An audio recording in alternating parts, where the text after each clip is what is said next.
오늘 제목이요, 다시 시작하는 사람들입니다.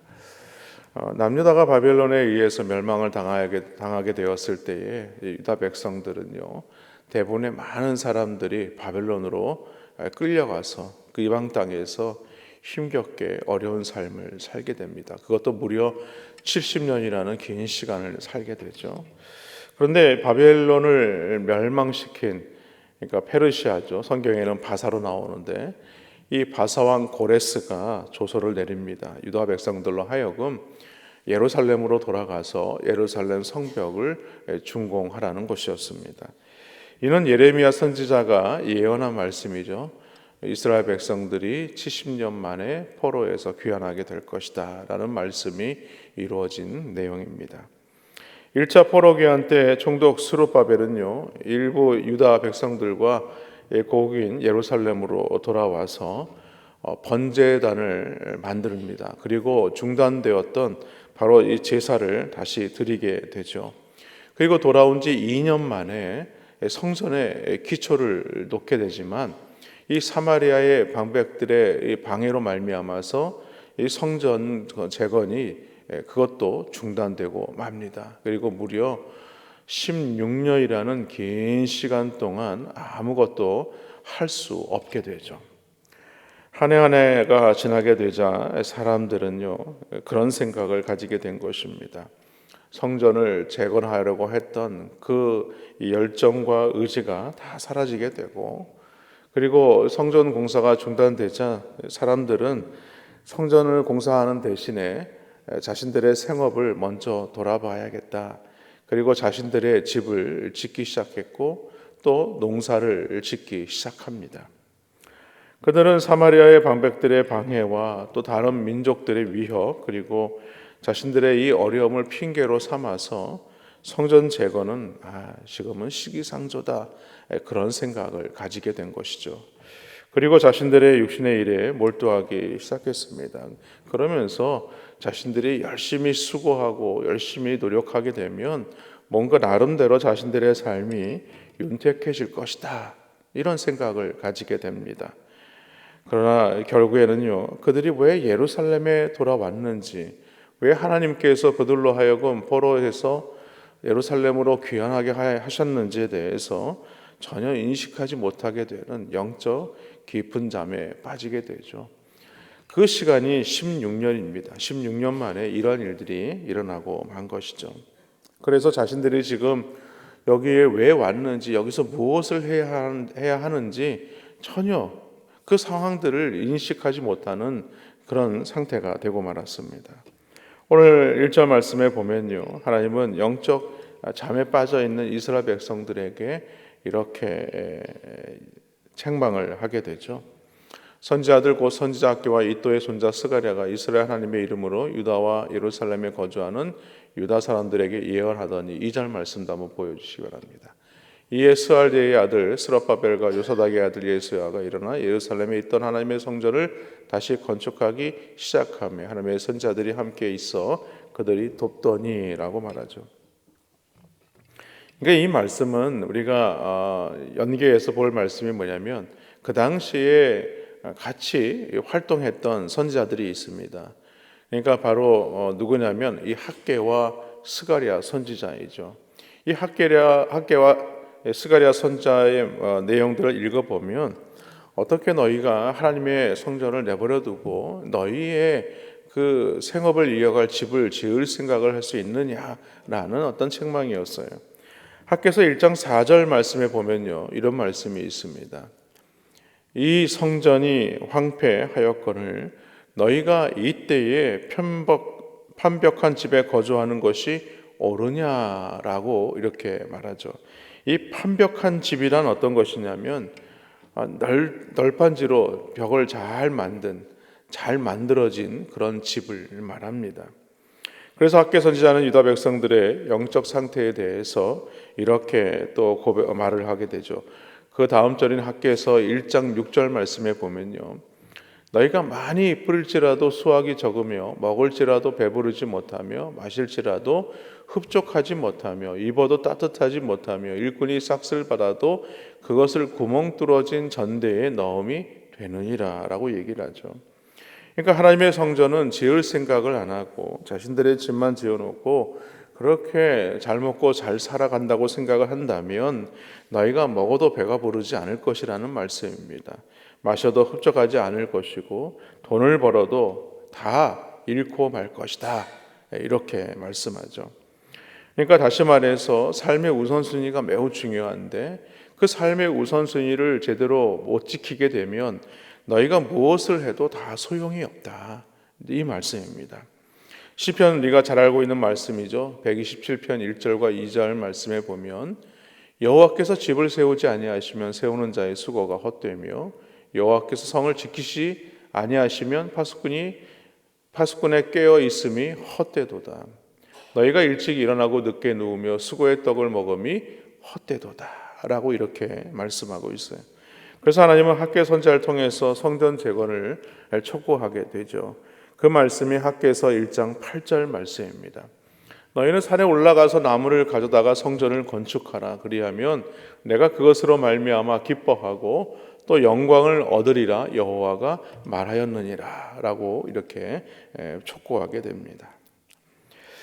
그런데 우리가 이 학개 선지자를 통해서 오늘 말씀을 보니까 성전 재건을 멈추었던 이스라엘 백성들을 향하여서 오늘 책망하는 말씀들을 주시고 있는 것을 알 수가 있죠. 그러나 그때 활동했던 이 학개 선지자와 스가랴 선지자가 있습니다. 이 스가랴 선지자를 통해서는 그들에게 다시금 위로의 말씀을 주죠. 비전과 소망의 말씀을 줍니다. 스가랴서 8장 3절 말씀에 보면요. 여호와가 이같이 말하노라. 내가 시온에 돌아와 예루살렘 가운데에 거하리니 예루살렘은 진리의 성읍이라 일컫겠고 만군의 여호와의 산은 성산이라 일컫게 되리라 라고 얘기를 하죠. 그 비전이 무엇이냐면 예루살렘이 반드시 회복하게 될 것이다 이라는 말씀입니다. 결국에는 이 학개와 스가랴 선지자의 말씀을 통하여서 유다 지도자들은요 앞장을 서서 다시 성전을 재건하기 시작하게 되죠. 이렇게 유다 백성들이 16년이라는 성전 재건이 멈춘 이후에 다시 건축을 시작했을 때에는요 뭔가 새롭게 달라진 것은 없었습니다. 여전히 고레스에 의해서 성전 재건이 중단된 그런 상태였고요. 그럼에도 불구하고 그들의 어떤 눈치를 보거나 그들의 어떤 상황들을 따라가는 것이 아니라 하나님의 말씀을 듣고 혹시나 자신들이 어려움을 당할 수 있을 것이라는 사실을 알매도 불구하고 성전 재건을 시작하게 되죠. 도저히 불가능한 상태였지만 마침내 성전이 건축하게 됩니다. 그러자 오늘 보니까 오늘 본문에도 보면 총독 다뜨네와 스달보스네라는 사람이 나오죠. 보니까 이스라엘 예루살렘에 파송된 이 총독 스룹바벨보다는 더 권력이 있었던 사람인 모양입니다. 성전을 재건하니까 쫓아와서는 누구 명령대로 누구 말대로 함부로 성전을 다시 재건하게 되었느냐라는 장면이 나옵니다. 그리고 이 성전 공사가 재건되는 모습을 그 고레스 왕에게 상세하게 보고를 하게 되죠. 이 다뜨네와 스달보스네는요, 그래서 그 책임을 묻기 위해서 이 성전을 재건하게 된 이 경위, 그리고 이것을 한 주동자의 명단을 내라 이렇게 요청을 하게 됩니다. 그러자 유다 장로들의 대답을 보니까 오늘 11절에 이렇게 말씀합니다. 그들이 우리에게 대답하여 이르기를 우리는 천지의 하나님의 종이라 예전에 건축되었던 성전을 우리가 다시 건축하노라. 이는 본래 이스라엘의 큰 왕이 건축하여 완공한 것이었으나 라고 이렇게 말하죠. 유다 장로들의 대답을 들은 이 다뜨네와 스달보스네는요 이 백성들의 결단이 어디서 왔는지 분명히 알게 되었습니다. 오늘 5절 상반절에 보면 이런 말씀이 있거든요. 하나님이 유다 장로들을 돌보셨다라는 말씀입니다. 비록 자신들의 목숨이 위태로울 수 있는 그런 상황에서도 하나님께서 지혜를 주시고 은혜를 주신 것이죠. 이방 사람들인 이 다뜨네와 스달보스네의 눈에 보기에도 이 근본 원인, 성전 재건을 하게 된 그 이유를 보니까 이것은 하나님이 유다 백성들을 돌보신 일이다. 그러니까 이방 사람들로 하여금 하나님의 놀라운 역사를 보게 하셨다라는 것입니다. 그래서 어느 누구도 이 성전 공사를 막을 수 없었습니다. 그리고 나서는 그들은요, 이 성전 공사를 계속해야 할지 아니면 중단해야 할지 이 다리오 왕의 답변을 기다리게 되죠. 저는 오늘 이 말씀을 보면서 우리가 생각해야 되는 것이 있다고 말씀을 생각해 보았습니다. 오늘 본문을 보면 오늘 하나님의 말씀을 그들이 듣게 되었을 때에 그들이 자신들의 어떤 생업을 내려놓고 그 말씀을 따라갔다는 겁니다. 그리고 성전 재건을 시작하는 결단을 보여주었다는 것이죠. 여러분, 삶을 살다 보면요, 얼마나 해야 되는 일이 많은지 모릅니다. 그리고 하나하나 다 챙기다 보면요, 그것들이 참 우리가 그것마저 손을 놓아버리면 우리가 살아갈 길이 막막하게 보일 때도 있어요.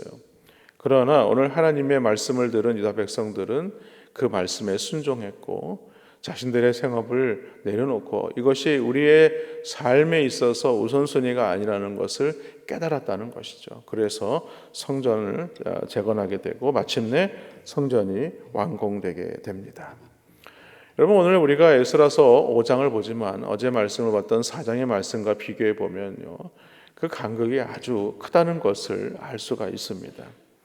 그러니까 어려움이 있다는 핑계를 대고 나름대로 자신들의 집을 짓고 농사를 짓는, 그래서 본래의 목적을 잃어버리는, 이 포로 귀환한 공동체의 목적을 상실해버리는 그런 모습을 볼 수 있었지만 오늘 말씀에서는 그들이 다시금 하나님의 말씀을 듣고 돌이켰다는 것이죠. 그러들이 학개와 스가랴 선지자의 말씀을 듣고 돌이켰을 때에 하나님은 그들을 돌아보셨다는 것입니다.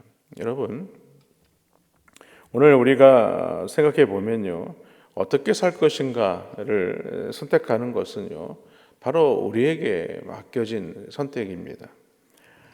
그렇기 때문에 오늘 우리가 생각해 볼 때에 우리가 하나님의 말씀을 듣고 거룩한 열정을 회복하는 것도 자신의 선택이고, 또한 어려움이 있어도 믿음으로 감당해 나가는 것도 또한 자신의 선택이기도 합니다. 그리고 성전을 재건을 중단하고 판벽한 집을 짓는 것도 또 자신의 선택이기도 합니다. 그러나 오늘 우리에게 주시는 이 말씀의 요지가 무엇이겠습니까? 비록 우리의 생업을 따라가는 삶을 살았다 할지라도 우리의 삶에서 가장 삶의 우선순위가 무엇이냐는 거예요. 하나님의 말씀을 들었으면 우리는 신앙생활을 회복해야 한다는 것입니다. 여러분, 우리가 신앙생활을 해오면서 거룩한 열정을 가졌던 때가 있습니다. 지금도 그런 마음들을 가지고 계신 분들이 많이 계시죠. 그 뜨거운 열정을 가지고 그 마음으로 믿음으로 신앙생활을 열심히 하시는 분들도 있어요. 그러나 우리가 신앙생활을 하다가 마치 목적을 잃어버린 것처럼, 우리가 성전은 아니지만 우리 더 잘한 교회를 건축할 때에 그 건축을 위해서 수고하며 애썼던 그때의 감격을 생각해 본다면 지금의 우리의 모습과는요, 너무나 상이할 수밖에 없는 것입니다. 마치 목적을 잃어버리고 이제 교회가 완공되었으니 더 이상 우리가 할 것이 없는 것처럼 그렇게 느껴질 때가 있다는 것이죠. 바라기에는 오늘 우리에게 주시는 말씀이 무엇이겠냐는 거예요. 다시금 우리가 잃어버렸던 그 하나님을 향한 거룩한 열정들을 오늘 말씀을 듣고 회복해야 한다는 것입니다. 우리의 삶에서 놓치고 있는 것들, 그동안 놓아버렸던 것들, 하나님의 말씀을 붙들고 믿음으로 살지 못했던 것들이 있다면 다시금 회복하시기 바랍니다. 그것은요, 누구를 위한 것이 아닙니다. 그것은 본인 자신을 위한 거예요. 여러분, 우리 교회가 또 오는 주가 우리 교회 설립 65주년이 되는 해입니다. 말하자면 교회의 생일이죠. 교회를 설립을 하고 교회를 또 위해서 헌신했던 많은 사람들의 그 헌신과 또 섬김이 있었습니다.